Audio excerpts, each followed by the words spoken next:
오늘 시편 51편을 통해서 우리에게 성령의 은혜와 또 우리의 영혼을, 우리의 삶을 새롭게 하시는 복된 은혜가 있기를 주의 이름으로 축복합니다.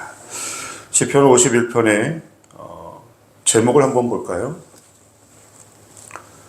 다윗의 시 인도자를 따라 부르는 노래. 다윗이 밧세바와 동침한 후 선지자 나단이 그에게 왔을 때. 시편 51편은 다윗이 밧세바를 범하고 나서 하나님 앞에 회개하는 시편입니다.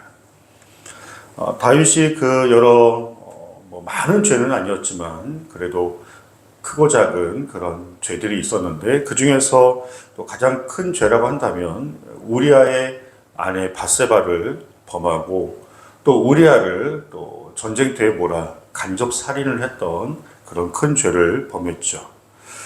다윗이 이런 죄를 범했을 때가 광야에서 쫓김을 당하여 힘들고 어려울 때 그런 죄를 지은 게 아니라 모든 이 전쟁에서 승리하고 아무런 근심 걱정이 없이 평탄한 삶을 누리고 있는 노년에 다윗이 이런 죄를 지었습니다.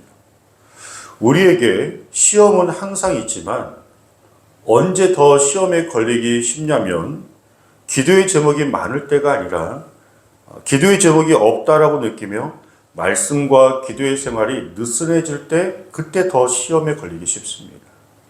마귀의 공격은요, 우리가 광야에 있거나 전쟁 중에 있을 때 마귀의 시험이 극심한 게 아니라 그때는 우리가 영적으로 긴장하고 있기 때문에 하나님을 더 바라보며 이길 수 있습니다.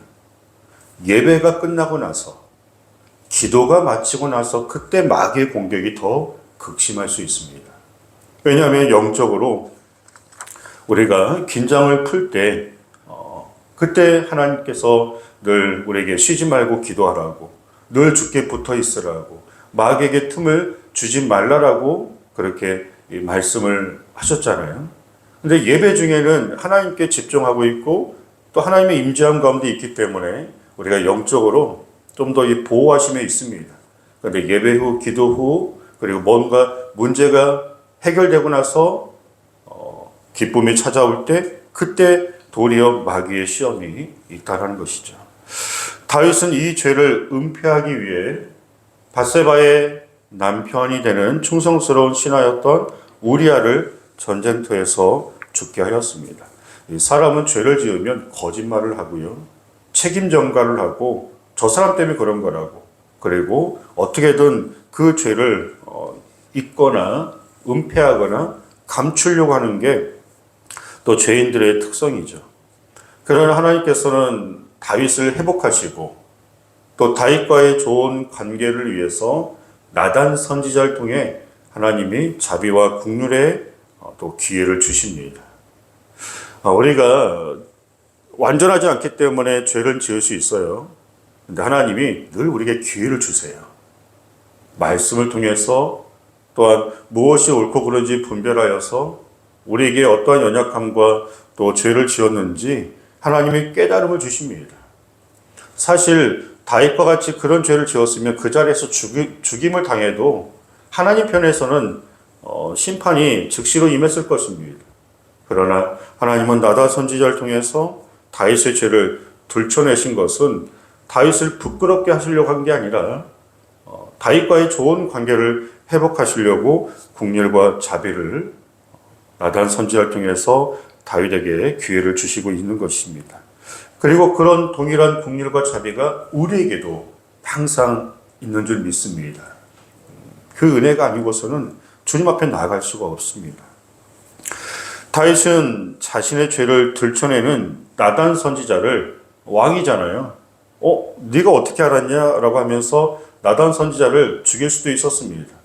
저 사람만 죽으면 이 죄를 아는 사람이 없기 때문에 왕권을 가지고 그 죄를 은폐할 수 있었겠지만 나단 선지자의 말을 하나님의 말씀으로 바꾸어 납작 엎드려 하나님께 살려달라고, 하나님 말씀 앞에 나의 모든 죄가 낱낱이 드러났음을 발견하고 납작 엎드려 하나님께 죄를 씻음 받게 해달라고 눈물로 금식하며 다윗이 기도하고 있습니다.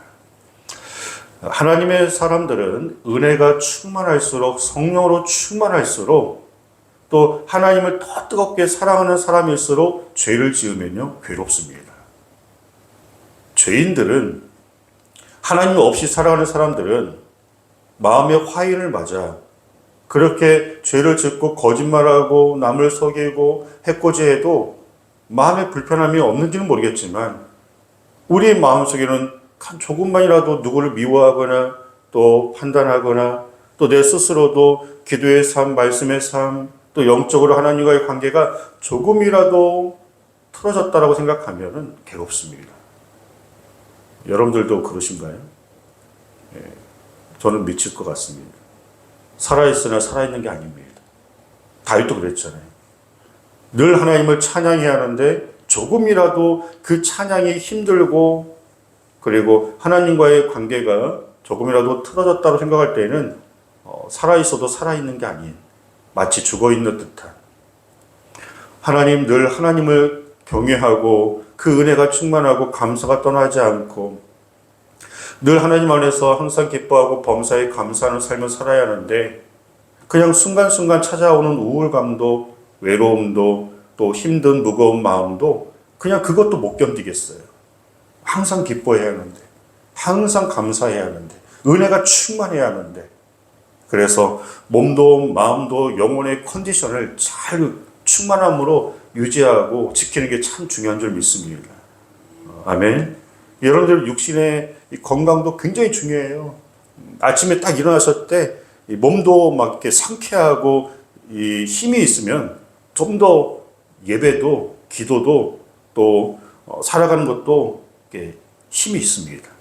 그런데 막 피곤하셔서 이렇게 여기저기 쑤시고 아프시고 보면요, 네, 예배의 어떤 또 하나님을 향한 그 마음은 변치는 않지만 아무래도 여러 제약이 있습니다. 그래서 항상 몸도 마음도 영혼도 좋은 컨디션을 잘 유지할 때 마귀의 시험과 공격은 있지만 우리가 좀 더 넉넉히 이길 수 있는 충만함을 우리가 항상 유지할 줄 믿습니다. 자, 다윗은 이렇게 하나님의 말씀 앞에 회개하며 나아갑니다. 1절에 보시면, 하나님이여 주의 인자를 따라 내게 은혜를 베푸시며 주의 많은 긍휼을 따라 내 죄악을 지워주셔서. 이제 죄가 낱낱이 드러났습니다. 그 죄를 씻음받고 해결함 받는 유일한 방법은 하나님의 인자하심밖에 없습니다. 하나님의 긍휼하심밖에 없습니다. 우리가 그 죄를 지은 것이 시간이 오래 지났다고 없어지는 것도 아니고요. 내가 잊어버리면 되지, 잊어버린다고 없어지는 것도 아니고요. 내가 조용히 숨는다고 해서 그 죄가 사라지는 것도 아닙니다. 항상 알고 지은 죄, 모르고 지은 죄 분명히 씻음받지 않는다면 그게 그대로 남아서 결국에는 심판대에서 심판을 받습니다. 그래서 우리는 항상 주님 앞에 나아갈 때이든 일상생활, 이 생활 속에서도 늘 우리는 회개하는 심령으로 하나님, 오늘도 주의 긍휼을 구합니다. 주의 자비를 구합니다. 나름대로 열심히 하고 또 하나님 뜻대로 산다고 그렇게 생각할 수 있겠지만 그렇지 않습니다. 아버지, 하나님 앞에 나아가 주의 은혜를 받기 위해 주의 보혈을 의지하오니 나의 마음을 씻어주시고 새 보대가 되어 새 은혜를 받는 매일의 예배가 되게 하여 주옵소서. 그렇게 주님 앞에 간절히 기도하고 사모하는 그 심령에 10절에 보시면, 하나님이여 내 속에 정한 마음을 창조하시고 내 안에 정직한 영을 새롭게 하소서. 나를 주 앞에서 쫓아내지 마시며 주의 성령을 내게서 거두지 마소서. 하나님께 죄 용서함 받고 다시금 하나님의 뜻대로 살고자 하는 주의 백성들의 기도가 이와 같아야 합니다. 왜 우리가 죄를 지을까? 그것은 솔직히 아니라 해도 하나님을 두려워하지 않기 때문에 죄를 짓는 겁니다. 하나님을 두려워하지 않기 때문에. 그 말씀을 몰라서가 아니잖아요. 우리는 말씀을 통해서 이미 하나님이 어떻게 살아가라 전반적으로 잘 알고 있습니다. 그리고 정말 하나님을 두려워한다면 좀 더 우리가 죄 짓는 것을 충분히 더 물리치며 이길 수 있을 것입니다. 성령으로 충만하지 않기 때문에 우리가 또 쉽게 죄를 짓는 것입니다. 그래서 다윗이 그렇게 고백하는 겁니다. 이번 한 번만 용서해 달라는 게 아니라 이 죄를 용서받는 것도 중요하지만 앞으로도 죄를 짓지 아니하기 때문에 내 안에 정직한 영을 회복하여 주시옵소서. 주의 영이 소멸하지 않도록 주의 성령을 내게서 거두지 마시옵소서. 그래서 앞으로도 동일한 그런 죄의 유혹이 있을 때 내 안에 성령의 충만함과 하나님을 경외하는 정직한 영으로 그 모든 마귀의 시험과 유혹을 온전히 이길 수 있도록 나의 영혼을 충만케 해달라고 기도하고 있습니다. 오늘 말씀을 통해서 우리가 중요한 게 있어요. 우리는 천국이 아닌 이상 어쩔 수 없습니다. 아무리 죄를 짓지 않으려고 해도 우리는 다 죄를 짓습니다. 근데 중요한 것은 그 죄를 짓지 않으려고 하는 것도 중요하겠지만 내가 죄를 지었다는 것을 인정하는 게 더 중요한 거예요. 내가 죄를 지었음을 인정하고 하나님께 나아가 그 죄를 맑게 씻겨달라고 하는 하나님께 국률을 구하는 그 믿음의 신앙, 상한 심령을 주님이 받으신다고 하셨거든요. 그랬을 때 우리가 또 한 번 살아갈 수 있는 은혜로 우리가 주 안에 거하게 됩니다. 가룟 유다도 베드로도 똑같이 죄를 지었지만 가룟 유다는 후회하고 삶을 포기했죠. 베드로는 회개하며 주님께 나갔기 때문에 사명의 길로 갈 수 있었습니다. 누구도 주 앞에서 죄 안 짓고 완전한 자는 없습니다. 그런데 나는 주님 앞에 아무것도 아닙니다. 나는 죄인 중에 괴수이고 또 주님의 은혜가 아니면 나는 살아갈 수 없습니다. 그런 나의 연약함을 인정하고 하나님께 나아갈 때 17절에 보시면 하나님께서 구하는 제사는 상한 심령이라 하나님이여 상하고 통회하는 마음을 주께서 멸시하지 아니하시리이다. 하나님은 우리에게 완벽한 삶을 기대하지도 않습니다. 그렇게 살 수도 없고요. 그냥 있는 모습 그대로 그 상한 심령 가지고 하나님 아니면 안 되겠습니다. 다시금 용서해달라고 살려달라고 주 앞에 나와서 통회하는 마음으로 예배하는 그 진실한 예배, 그 진실한 기도, 하나님이 그 예배와 그 기도를 받으시는 것입니다.